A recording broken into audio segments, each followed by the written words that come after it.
প্রিয় দর্শক, সংবাদপত্রে বাংলাদেশ অনুষ্ঠান থেকে আমি রেজানুর রহমান আপনাদেরকে স্বাগত জানাচ্ছি।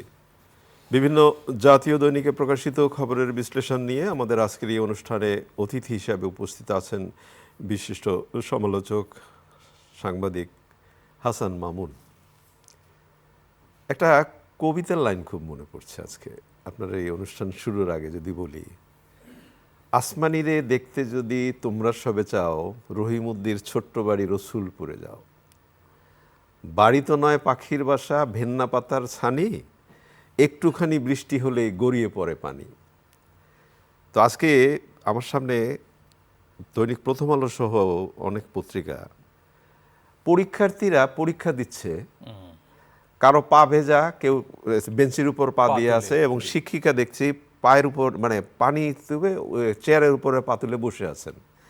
আমার প্রশ্নটা হচ্ছে, শিরোনাম পড়বার আগে, এই যে দুর্বিষহ যন্ত্রণার মধ্যে যে পরীক্ষার্থীরা পরীক্ষা দিল, তাদের যদি পরীক্ষা ভালো না হয় তার দায়টা কার? প্রিয় দর্শক, সংবাদপত্রের শিরোনাম পড়ি, তারপর আলোচনায় যেতে চাই। দৈনিক প্রথম আলো, আইসিইউ খুঁজতে খুঁজতে নিভে যায় শিশুদের প্রাণ। অভিমত কলামে, আমরা কোভিড থেকে শিক্ষা নেইনি, মৌসুমের ভারী বৃষ্টিতেই ডুবল চট্টগ্রাম। দৈনিক যুগান্তর, আওয়ামী লীগের বোঝা বিএনপির কাঁধে, দুর্নীতি আকণ্ঠ নিবজ্জিত রূপপুর বিদ্যুৎ প্রকল্প, লুটেরেদার হাতেই কি ফিরবে ব্যাংক? সাংবাদিকদের স্বরাষ্ট্রমন্ত্রী, জঙ্গি স্বীকার করি না, উগ্রপন্থী গোষ্ঠী সব দেশেই থাকে। দৈনিক সমকাল, পারমাণবিক বিদ্যুৎ উৎপাদনের চূড়ান্ত পর্বে বাংলাদেশ, মোটরসাইকেলে এসে গুলি, শীর্ষ সন্ত্রাসী টিটন নিহত।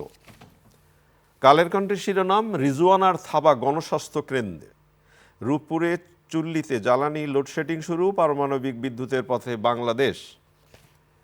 দৈনিক ইত্তেফাক, পারমাণবিক বিদ্যুৎ উৎপাদনের দ্বারপ্রান্তে বাংলাদেশ, হাওর অঞ্চল সহ কয়েকটি জেলায় ডুবছে বড় ধান। বাংলাদেশ প্রতিদিন, পারমাণবিক যুগে বাংলাদেশ, মাদকের হাটের ছড়াছড়ি, সোশ্যাল মিডিয়া কি প্যারালাল সরকার হয়ে যাচ্ছে? মানব জমিনের শিরোনাম, বিদ্যুতের নতুন যুগে বাংলাদেশ, গণভোটের প্রচারে বাংলাদেশ ব্যাংকে টাকা নিয়ে নানা প্রশ্ন। খবরের কাগজ, মুক্তিযুদ্ধ রাজাকার ইস্যুতে উত্তপ্ত সংসদ, চরমপন্থীরা আবার ফিরছে, সাংবাদিকদের স্বরাষ্ট্রমন্ত্রী বলেছেন দেশে জঙ্গি নেই, সচিবালয়ের তথ্য উপদেষ্টা বলেছেন দেশে জঙ্গি আছে। আমার দেশের শিরোনাম, জঙ্গি ইস্যুতে ভিন্নমত মন্ত্রী উপদেষ্টার। দৈনিক যায় যায় দিন, পারমাণবিক বিদ্যুতের যুগে বাংলাদেশ, সবার ন্যায় বিচার নিশ্চিতে প্ল্যান নিয়েছে সরকার, মাননীয় প্রধানমন্ত্রী বলেছেন। দেশ রূপান্তরের শিরোনাম, সংসদীয় গণতন্ত্রের সুবাতাস, অন্ধকারে আলোর খোঁজার দায় নিয়েছি, দেশ রূপান্তরের জন্মদিনের একটি লেখা সম্পাদক লিখেছেন।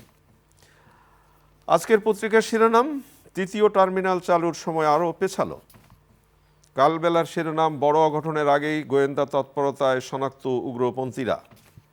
দৈনিক সময়ের আলো, ঐতিহাসিক পারমাণবিক যাত্রা, শহীদ পরিবারের লোক জামায়াত করতেই পারে না, বক্তব্যে উত্তপ্ত সংসদ। ইনকিলাব, কেটে যাচ্ছে জ্বালানি বিদ্যুৎ সংকট, বিশ্বে স্বগৌরবে বাংলাদেশ।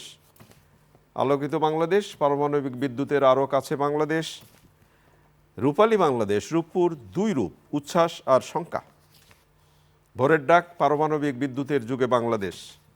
দৈনিক ইত্তেফাক, পারমাণবিক বিদ্যুৎ উৎপাদনের পথে বাংলাদেশ, ন্যায় বিচার নিশ্চিতে সুনির্দিষ্ট পরিকল্পনা নিয়েছে সরকার। সকালের খবর, পারমাণবিক বিদ্যুতের যুগে বাংলাদেশ। দৈনিক করতোয়া, পারমাণবিক বিদ্যুতের যুগে বাংলাদেশ, রাজনৈতিক প্রতিহিংসার শিকার হয়ে দীর্ঘদিন কারাগারে থাকতে হয়েছে, মাননীয় প্রধানমন্ত্রী বলেছেন। শুরুতে আসমানির গল্পটা বলছিলাম, কবিতার কথা। তো আজকে এই চট্টগ্রামের ছবিটা দেখে মনে হলো, পরীক্ষা কেন্দ্রে পানি, মৌসুমীর ভারী বৃষ্টিতে ডুবলো চট্টগ্রাম, পরীক্ষা কেন্দ্রে পানি।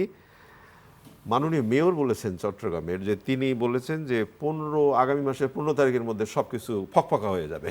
আপনার কি মনে হয় আদৌ কি হবে? ধন্যবাদ রেজা ভাই। আজকে সকালেও ভারী বৃষ্টি হয়েছে ঢাকায়।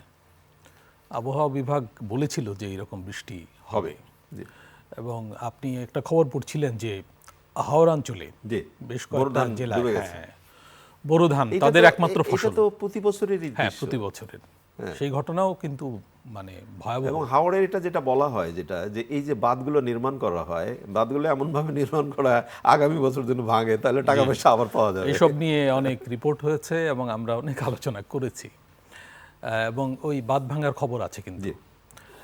তারপর কৃষক ভোরবেলা উঠে দেখেছে যে তারপর ধান তলিয়ে ধান গেছে। তলিয়ে গেছে। এমনকি ধান যারা উত্তোলন করেছিলেন তারাও কিন্তু এই অবিরাম বৃষ্টিতে ধান রক্ষা করতে পারছেন না, মানে ধান সংরক্ষণ করতে পারছেন না। তো হাওরে আমি যেটা বলছিলাম যে এটা কিন্তু মানে ধান চাল উৎপাদনের একমাত্র সিজন। আমাদের তো 3টা মৌসুম, বোরো, আমন এবং আউশ, ওখানে একটাই। ফলে ওটা ক্ষতিগ্রস্ত হলে ওদের কিন্তু খুবই বিপদ। তো এখন হাওরে কৃষি বিভাগ বলছিল যে ধান কেটে ফেলা উচিত, কিন্তু ধান তো পাকতে হবে। তো এই সংকটটা হবে এরকম আশঙ্কা করা হচ্ছিল। এই যে চট্টগ্রামের কথা তুললাম, আপনি যদি প্রতিবাজারে দেখেন আজকে যে বৃষ্টির প্রথম মৌসুম, মানে এই বৃষ্টিতেই যদি চট্টগ্রাম ভেবে ডুবে যায়, উনি 15 তারিখের কথা বলেন, তো 15 তারিখের আগে তো মানুষজন বৃষ্টিতে ভাসতেই থাকবে। হ্যাঁ, চট্টগ্রামের এই সমস্যাটা পুরনো এবং এই ক্ষেত্রে কোনো উন্নতি আমরা লক্ষ্য করছি না। তাহলে কি আলোচনা করা কোনো মানে নাই? এখন উনি এইভাবে প্রতিশ্রুতি দেওয়াটা ঠিক না, সেটা তো কাজ করবে না, ওয়ার্ক করবে না। কারণ এই জলাবদ্ধতা চট্টগ্রামের, এটা আমরা জানি কারণগুলো আর কি। সেখানেও কিন্তু ওই যে খাল বুজে যাওয়ার সমস্যা, এগুলো আছে, আজকে রিপোর্ট আছে। তো পরীক্ষার্থীরা একটা দুর্যোগময় অবস্থা মোকাবেলা করছে। আমরা কিছুদিন আগে কিন্তু খবর পাচ্ছিলাম যে বিদ্যুৎ সংকটে তারা, কারণ লোডশেডিং তো গ্রামে হচ্ছে, শহর রক্ষা করতে গিয়ে আমরা গ্রামে লোডশেডিং আবার মাননীয় মন্ত্রী বলেছে আমরা শহরে লোডশেডিং দেব, শহরে শহরে দেবেন, দেওয়া কিন্তু হচ্ছে। শহরে খুব একটা দেওয়ার সুযোগও নাই, কারণ শহরে তো প্রশাসন আছে, উৎপাদন কেন্দ্রগুলো একটু আছে। গরম হলেই হাঁসফাঁস, আমাদের হ্যাঁ, বিদ্যুৎ তারপরে দাও। হ্যাঁ, প্রশাসন পরিচালিত হয় শহর থেকে, সরকার পরিচালিত হয় ইত্যাদি। তারপরে ব্যবসা বাণিজ্য শহরে কেন্দ্রীভূত, ফলে এখানে লোডশেডিং দেওয়াও একটু কঠিন। তো যাই হোক, গ্রামে মানে লোডশেডিংয়ের মধ্যে পরীক্ষার্থীরা পরীক্ষা দিচ্ছে, তারা তো প্রস্তুতি নিতে পারছে না। আপনি পরীক্ষা কেন্দ্রের সমস্যা বললেন, তো স্কুলগুলো তো সুরক্ষিত থাকা প্রয়োজন। অনেক ক্ষেত্রে কিন্তু স্কুলগুলোতে মানুষ আশ্রয় নেয় দুর্যোগ কবলিত মানুষ। দীর্ঘপূর্ণ সময় তো আমরা দেখছি সেখানেই দুর্যোগ আর কি, দুর্যোগময় পরিস্থিতি। তো এগুলো দুর্ভাগ্যজনক, এগুলো একদিনে তো সমাধান হবে না। সরকারকে মানে এই জায়গাগুলো অ্যাড্রেস করতে হবে, যেগুলো বহুদিন ধরে সমস্যার মধ্যে আছে, যেসব দিক আর কি। পারমাণবিক বিদ্যুৎ উৎপাদনের চূড়ান্ত পর্বে বাংলাদেশ, জ্বালানি লোডিং শুরু হলো। আবার পাশাপাশি আরেকটি শিরোনাম পাওয়া গেল, দুর্নীতিতে আকণ্ঠ নিমজ্জিত রূপপুর বিদ্যুৎ প্রকল্প। জি, তাহলে একদিকে নেগেটিভ আর একদিকে জি পজিটিভ। জি জি, আমরা আশায় আছি বোধহয়। হ্যাঁ, রূপপুর নিয়ে তো অনেক আলোচনা হয়েছে। বালিশকাণ্ড। বালিশকাণ্ড শুধু না, রূপপুরের খরচ, মানে প্রকল্পের ব্যয় নিয়ে তখনই প্রশ্ন উঠেছিল, মানে বিগত সরকারের আমলে, হাসিনা সরকারের আমলে।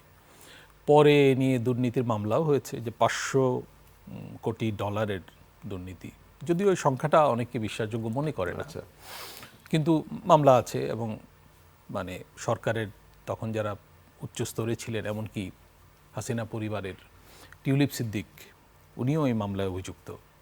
বলা হচ্ছে যে উনি মধ্যস্থতা করেছিলেন এবং ঘুষের মধ্যস্থতা ইত্যাদি। তো যাই হোক, সেটার নিষ্পত্তির অপেক্ষায় আমরা থাকব। নতুন সরকার এসছে, তারা নতুন করে হ্যাঁ, জ্বালানি লোডিং শুরু হলো এবং যেটা বলা হচ্ছে যে অক্টোবরের মধ্যে। মূল ঘটনা হচ্ছে যে কালকে একটা বড় দিন ছিল আমাদের জন্য। আমরা পারমাণবিক বিদ্যুতের যুগে প্রবেশ করেছি। যুগে প্রবেশ মানে হচ্ছে যে ওই তো মানে ফুয়েল লোডিং যেটাকে বলে আর কি, ইউরেনিয়াম লোড করা হয়েছে, তো এটা কাজ করতে শুরু করবে, ধীরে ধীরে উৎপাদন বাড়বে, এবং আশা করা হচ্ছে অগাস্টে আমরা 300 মেগাওয়াট বিদ্যুৎ জাতীয় গ্রিডে এখান থেকে পাবো আর কি। তারপরে পুরোপুরি পেতে এখান থেকে একটা ইউনিট থেকে 1200 মেগাওয়াট পাওয়ার কথা। তো 1200 মেগাওয়াট আমরা পেতে হয়তো বছরখানেক লাগবে, রিপোর্টগুলো সেরকম বলছে। তো এগুলো টেকনিক্যাল দিক আছে অনেক, ধাপে ধাপে পরীক্ষা নিরীক্ষা করতে হবে, কারণ নিরাপত্তার প্রসঙ্গ তো খুবই জরুরি। তো এটা হলো একটা ইউনিটের। আরেকটা ইউনিটের কাজ কিন্তু এখনো শেষ হয়নি, তো সেটা হলে আরও 1200 ইউনিট। মনে করা হচ্ছে যে আমাদের বর্তমান যে বিদ্যুতের চাহিদা, বা চাহিদা যদি বাড়তেও থাকে, আমরা 10% বেশি বিদ্যুৎ মানে আগামী 2 বছরের মধ্যে নিজেরাই মানে এই পারমাণবিক বিদ্যুৎ পাবো। এইটার একটা সুবিধা হলো যে এখানে খরচটা একটু কম। আমরা যদি প্রকল্প ব্যয়টা কমিয়ে রাখতে পারতাম বা সময় মতো প্রকল্প শেষ করতে পারতাম। এটা কিন্তু 2বার প্রকল্প সংশোধন করা হয়েছে, শেখ হাসিনার আমলে একবার, পেছানো হয়েছে কাজ, পরে আরেকবার। তো ফলে এর মধ্যে আমরা 2-3 বছর পিছিয়ে গেছি। তো এখন প্রশ্ন হচ্ছে যে এর কারণ ছিল ইউক্রেন যুদ্ধ এবং নানা রকম নিষেধাজ্ঞার মধ্যে আমরা পড়েছিলাম, লেনদেন নিয়ে ঝামেলা ছিল। তো এটা একটা বিরাট অভিজ্ঞতা বাংলাদেশের জন্য। বাংলাদেশ তো এই স্বপ্ন দেখছে পাকিস্তান আমল থেকে, 61 সালের প্রকল্প কিন্তু এটা। তো এবং বেগম জিয়ার শাসনামলে জ্বালানি নীতিতে এটা অন্তর্ভুক্ত করা হয় 95 সালে। অর্থাৎ এটা যে শেখ হাসিনার আমলেই হয়েছে তা না, এর একটা ধারাবাহিকতা আছে এবং এই ক্ষেত্রে সরকারগুলো কিন্তু একমত, মানে নীতির ধারাবাহিকতা আছে। তো যাই হোক, এটা হয়ে গেলে আমরা মানে একটু স্বস্তি পাবো। আর আরেকটা জিনিস বলতে হয় যে পারমাণবিক বিদ্যুৎ নিয়ে কিন্তু সারা দুনিয়ায় বিতর্ক আছে যে এটাতে যাওয়া উচিত কিনা। অনেকে গিয়ে আবার সরে এসছে, নিরাপত্তা, জনমত, এইসব কারণে। এখন আমরা সাহস করে এখানে চলে গেছি।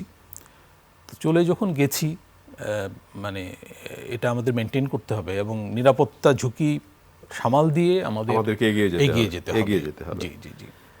এই যে এখন তর্ক উঠলো দেশে জঙ্গি আছে আবার জঙ্গি নেই, আমি দুজনের বক্তব্য যদি বলি, দেশে জঙ্গি নেই স্বরাষ্ট্রমন্ত্রী বলেছেন, দেশে জঙ্গি আছে তথ্য উপদেষ্টা বলেছেন। আবার স্বরাষ্ট্রমন্ত্রী ক্লিয়ার করেছেন যে চরমপন্থীরা সব দেশেই থাকে। আবার র্যাব বলেছে যে দেশে জঙ্গি হামলার কোনো আশঙ্কা এবং হুমকিও নেই। তাহলে কি সরকারের ভিতরে যে এই যে দুই ধরনের বক্তব্য আছে আবার নেই, তা আমরা তো বিশ্বাস করতে চাই যে নেই। জঙ্গি বিষয়টা নতুন করে সামনে এসছে। এই যে হঠাৎ করে যদি না থাকে তাহলে যে 8টা বিমানবন্দরে, দেশের 8টা বিমানবন্দরকে সতর্কতা দেওয়া হলো কেন? অবশ্যই না, বিমান বাহিনীর মধ্যেও কিছু ধরপাকড়ের মানে খবর আমরা পেয়েছি, মানে এসছে, পরিপূর্ণ চিত্রটা। গতকাল আমি একটা শিরোনামও পড়লাম যে কতগুলো সন্ত্রাসী বাংলাদেশে ছুড়ে বেড়াচ্ছে, সেই সংখ্যাও একটি পত্রিকা চেপেছে। জি, না, এটা উদ্বেগজনক যে জঙ্গিরা যদি আমাদের মানে বিমান বাহিনী সহ আমাদের প্রতিরক্ষা বাহিনীগুলোতেও তৎপরতা মানে চালিয়ে থাকে বা ঢুকে গিয়ে থাকে, এটা তো খুবই উদ্বেগজনক। এটাকে মানে শুরুতেই ওয়াইপ আউট করতে হবে, এটাকে অবশ্যই মুছে দিতে হবে। আর সরকার থেকে দুই রকম বক্তব্য আসছে। আমার মনে হয় যে মন্ত্রীর টার্মিনোলজি নিয়ে একটু ঝামেলা আছে, জঙ্গি না উগ্রবাদী এইসব আর কি। এখন উগ্রবাদ আর জঙ্গিবাদ এটার মধ্যে তফাৎ করা একটু ডিফিকাল্ট। আপনি দেখবেন যে অনেক মানুষ উগ্রবাদী কথাবার্তা বলে কিন্তু সে জঙ্গিবাদী কর্মকাণ্ডে যুক্ত না। এটা কি ওই রকমই যাহা বাহান্ন তাহাই 53? না, সেরকম না। আপনি দেখবেন যে ফেসবুকে অনেকে একেবারে মানে আপনাকে শেষ করে দিচ্ছে, এই করে দিচ্ছে, থ্রেট করছে, কিন্তু প্র্যাকটিক্যালি সে হয়তো ওই রকম না।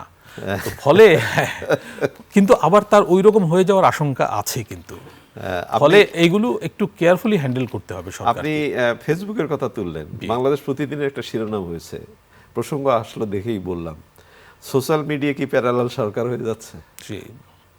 আসলে সামাজিক মাধ্যম তো গুরুত্বপূর্ণ হয়ে গেছে, কোনো সন্দেহ নাই, এবং এখানে আমাদের মানে মূলধারার মাধ্যমের ব্যর্থতাও দায়ী কিনা সেটা দেখতে হবে। আমরা যারা মূলধারায় কাজ করি, আমরা কি দায়িত্ব পালন করতে পারি নাই, বা আমরা কি প্রত্যাশা পূরণ করতে পারছি না, বা সব রকম মত কি আমরা ধারণ করতে পারছি না, যে জন্য সবাই ফেসবুকে চলে যাচ্ছে, গিয়ে ক্যাম্পেইন করছে। আরেকটা হলো যে ফেসবুক সহ সামাজিক মাধ্যমগুলো আকর্ষণীয়।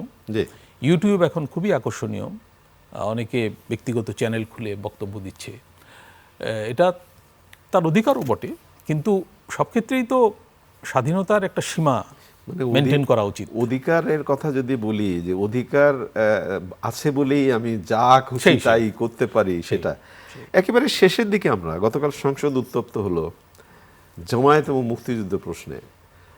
ফজলুর রহমান সাহেব বলেছেন, মুক্তিযুদ্ধকে গণ আন্দোলনের সঙ্গে তুলনা করা মানে মুক্তিযুদ্ধকে ছোট করা। ৭১-এর শহীদ পরিবারের কেউ জামাত করলে তা হলো ডাবল অপরাধ। শহীদ পরিবারের লোক জামাত করতেই পারে না। হ্যাঁ, ফজলুর রহমান সাহেব তো অন্তর্বর্তী শাসনামল থেকেই সোচ্চার, তার বাসার সামনে মবও হয়েছিল, যেমন সেটা আমরা খুব আশঙ্কাজনকভাবে প্রত্যক্ষ করেছি, এবং একজন নারী, একজন স্কুল কলেজ শিক্ষার্থী বা যাই হোক, তিনি যেভাবে তার উপরে বিষোদ্গার করে যেভাবে স্লোগান দিয়েছেন, এইটা এখনো আমরা ভুলিনি। জি জি জি, আমরা এখানে বোধহয় আলাপ করেছিলাম, আমিই ছিলাম সেই অনুষ্ঠানে। এটা আমাদের কারো কাছে গ্রহণযোগ্য না, এবং আমাদের সমাজ কিন্তু এগুলো গ্রহণ করেনি। আপনি খেয়াল করবেন নির্বাচনে কিন্তু এর একটা জবাব দেওয়া হয়েছে, আপনি লক্ষ্য করবেন। আপনি একটু আগে ফেসবুকের কথা বলছিলেন, ফেসবুকে অনেকে নানাভাবে তৎপর সোচ্চার, অনেকে শক্তি প্রদর্শন করে, হুমকি দেয় ইত্যাদি, কিন্তু বাস্তবে এদের জমিনে কিন্তু এদের অবস্থান মাটির উপরে খুব শক্তিশালী না। এটা কিন্তু নির্বাচনে বোঝা গেছে, এবং নীরবে মানুষ একটা পক্ষে চলে গেছে। তারা যে ওই পক্ষকে খুব সমর্থন করে তা কিন্তু না। অনেকে বলে না, ওই যে বলছিল যে কি যেন একজন বলছিলেন যে নাকে রুমাল চেপে অনেকে ভোট দিয়েছে। না, এইটা ফজলুর রহমান সাহেবের এই বক্তব্যটা যেমন খুবই গুরুত্বপূর্ণ। এটা কি করে হয় যদি বলে যে শহীদ পরিবারের কেউ জামাত করতে পারেই না, মানে শহীদ পরিবার, মুক্তিযুদ্ধে শহীদ হয়েছে সেই পরিবারের যদি কেউ জামায়াত করে বা এই প্রসঙ্গ যদি উঠে, সেটারও তো আলোচনা বা সমালোচনা যে জায়গায় দাঁড়ালো। তবে মানুষের কিন্তু অবস্থান বদলায়, অবস্থান বদলায়, এটা কিন্তু ট্রু। হ্যাঁ, এটা মানে অবস্থান একরকম থাকবে একটা মানুষের, বা আমি একরকম অবস্থান নিয়েছি বলে আমার সন্তান একই রকম অবস্থান নেবে, বা আমার অবস্থানকে সমর্থন করবে ওই সময়কার, এমনটা নাও হতে পারে। তো মানুষের এগুলো অধিকারের পর্যায়ভুক্ত, কোনো সন্দেহ নাই। তবে ফজলুর রহমান সাহেব একটা আবেগময় বক্তৃতা দিয়েছেন সংসদে। উনি আবেগময় বক্তব্য রাখেন এবং খুবই আকর্ষণীয় তার বক্তব্য, বহু আগে থেকে। তো পার্লামেন্টে কালকে আন্দালিব পার্থ সাহেবের বক্তব্য মানে খুবই গুরুত্ব পাচ্ছে। যাই হোক, তো পার্লামেন্ট মানে একটু হোক, মানে কি বলা যায়, সরব হোক, এটা ভালো। মানুষের আগ্রহ বাড়ে পার্লামেন্টের কাজে, যে পার্লামেন্টে, কিন্তু পার্লামেন্টে মূল কাজ হচ্ছে আইন এবং বিধিবিধান প্রণয়ন, সংস্কার, এই কাজগুলো। সেই কাজে উৎসাহ যেন বেশি থাকে, এমপিদের বেশি থাকে, সেটা আমরা দেখতে চাইব। অনেক ধন্যবাদ আপনাকে। প্রিয় দর্শক, আমরা যে বিষয়গুলো নিয়ে কথা বললাম আপনারা নিশ্চয়ই শুনলেন। ভালো থাকবেন, আগামীকাল নিশ্চয়ই আবারও কথা হবে। খুদা হাফেজ।